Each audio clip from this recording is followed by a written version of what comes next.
Who benefits when you stay small? Sometimes it's not fear of failure that holds us back. It's fear of what growth will change. Hi guys, welcome back to another episode of the Dream Then Do podcast. So there's a narrative some people grew up with.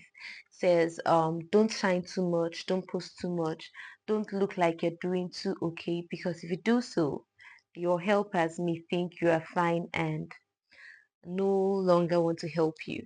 And someone said this to me recently as well.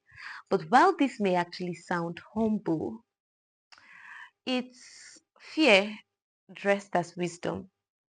It's it makes your growth begin to feel dangerous. So you begin to think, oh, if I rise now, I'll stand alone. If I look okay, I would lose help. And if I look like I'm doing well, no one will want to support me anymore. Now, have you ever noticed how you soften your voice in rooms where your voice should be heard because you want to seem humble, or you do not want to make anyone uncomfortable with your progress?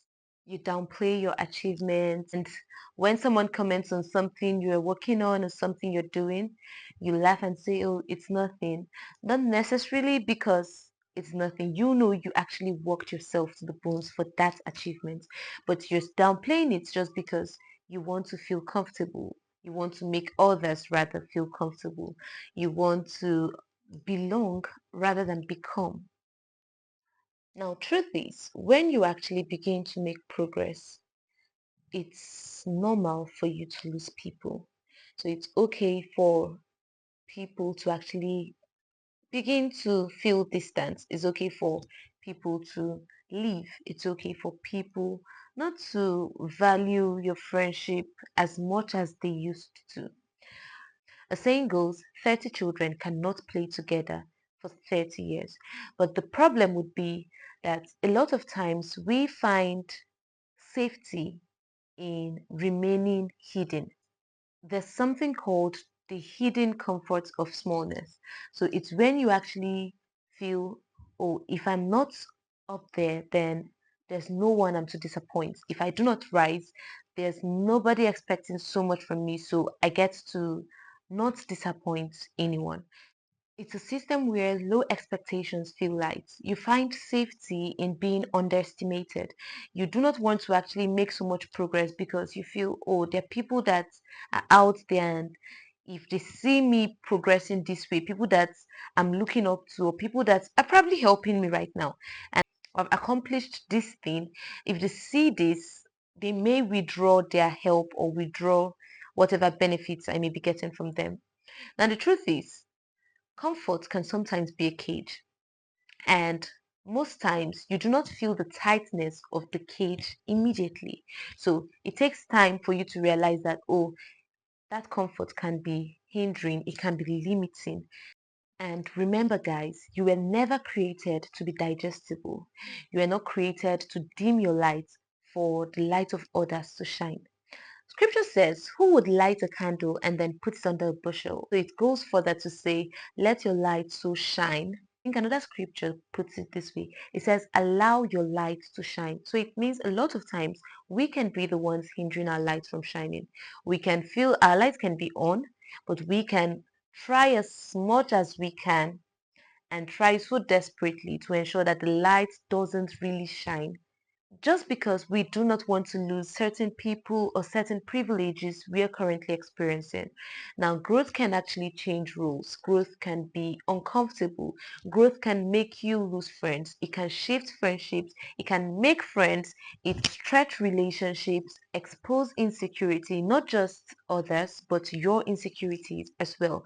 And I've come to realize that a lot of times why we actually try to remain hidden, or why we choose the hidden comfort of smallness, is just because we are insecure of how people would think or how people would react to our grown version. So I think if we put it this way, it will change our mindset and help us make better and faster progress. So first is, you shouldn't confuse gratitude for smallness. Being thankful does not require shrinking, and honoring someone who helped you does not require you hiding your progress. Also, it is very okay for you to actually need help in a season, but it is a problem if you want to stay dependent on that help. Shrinking erodes your confidence, and one day you would look back and ask yourself the question, what would have happened if I had truly become? This isn't an excuse for you to be arrogant.